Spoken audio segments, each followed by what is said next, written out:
Hello दोस्तों, कैसे हो आप लोग। आज कुछ टॉपिक है भारत का संविधान पॉलिटी में।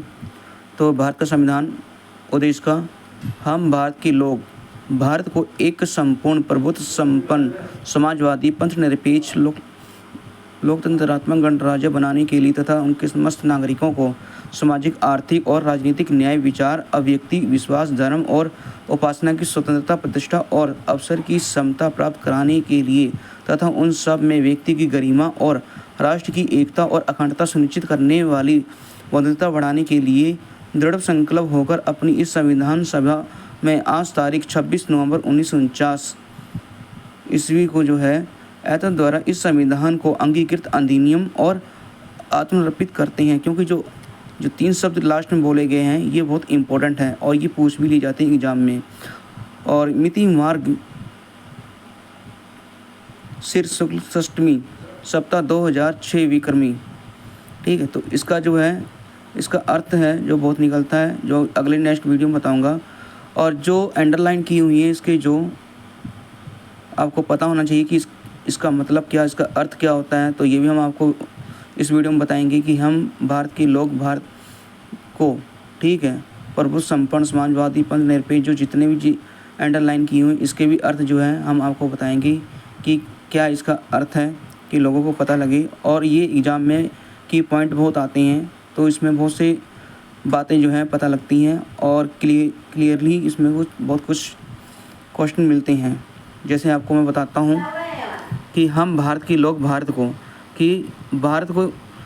के संविधान का जो है कि भारत के संविधान का निर्माण और अधिनियम भारत के लोगों ने अपने प्रतिनिधियों के माध्यम से किया है, ना कि इसे किसी राजा या भारी आदमी में उन्हें दिया है। मतलब कहना है कि जो भारत के संविधान का निर्माण है वो अधिनियम भारत के लोगों ने अपने प्रतिनिधियों के माध्यम से किया है, ना कि इसे किसी राजा या भारी आदमी में उन्हें दिया है।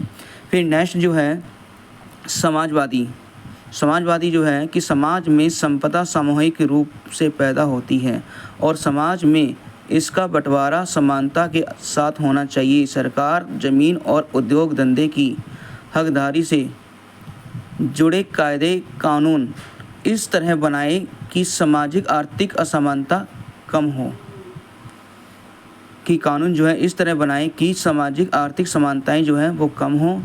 फिर नेक्स्ट जो है प्रभुत्व संपन्न का जो आप समझ लीजिए क्या है।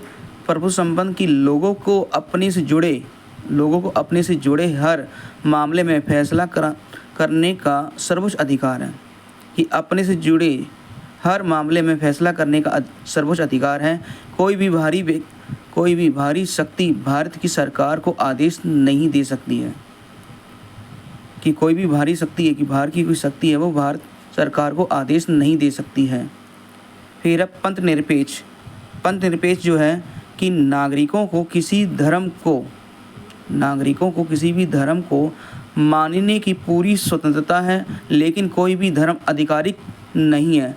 भारत सभी धार्मिक मान्यताओं और आधारों को समान सम्मान देती है, कि सरकार जो है सभी धार्मिक मान्यताओं और आधारों को समान सम्मान देती है। फिर है गणराज्य में देख लीजिए आप कि शासन का प्रमुख लोगों द्वारा चुना हुआ व्यक्ति होगा, ना कि किसी वंश या राजा खानदान का।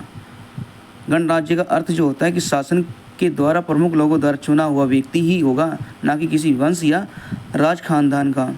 फिर नेक्स्ट जो है लोकतंत्रात्मक, सरकार का एक ऐसा स्वरूप जिसमें लोगों को समान राजनीतिक अधिकार प्राप्त रहते हैं। लोग अपने शासन का चुनाव करते हैं और उसे जवाबदेह बनाते हैं। ये सरकार कुछ बुनियादी नियमों को अनुरूप बदलती है, कि कहने का मतलब है कि सरकार एक ऐसा स्वरूप जिसमें लोगों को समान राजनीतिक अधिकार प्राप्त रहते हैं। लोग अपने शासन का चुनाव करते हैं और उसे जवाबदेह बनाते हैं।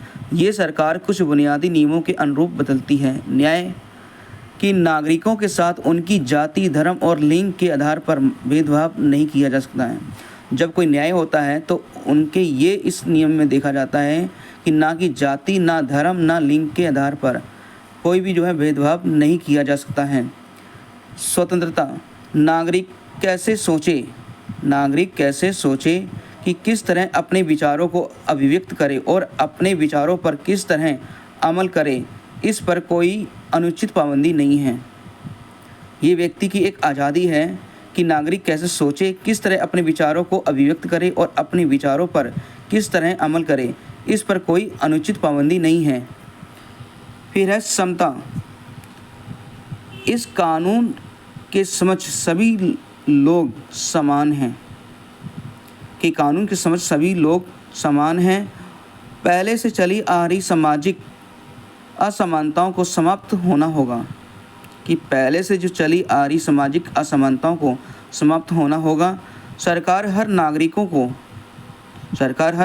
को जो है समान अवसर उपलब्ध कराने की व्यवस्था करे। फिर नेक्स्ट क्वेश्चन है जो आपका बद्धता। हम सभी ऐसा आचरण करें जैसे कि हम एक परिवार के सदस्य हों। उनके कहने का मतलब कि हम सभी ऐसा आचरण करें जैसे कि हम एक परिवार के सदस्य हों। कोई भी नागरिक किसी दूसरे नागरिक को अपने से कमतर ना समझे।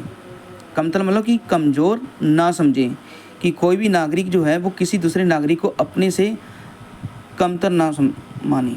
ठीक है, तो इसके लिए आज इतना ही है, और नेक्स्ट टॉपिक में आपको और इसके लिए क्वेश्चन लेकर आऊँगा। तो ये वीडियो शेयर और लाइक और सब्सक्राइब कर दीजिए प्लीज़।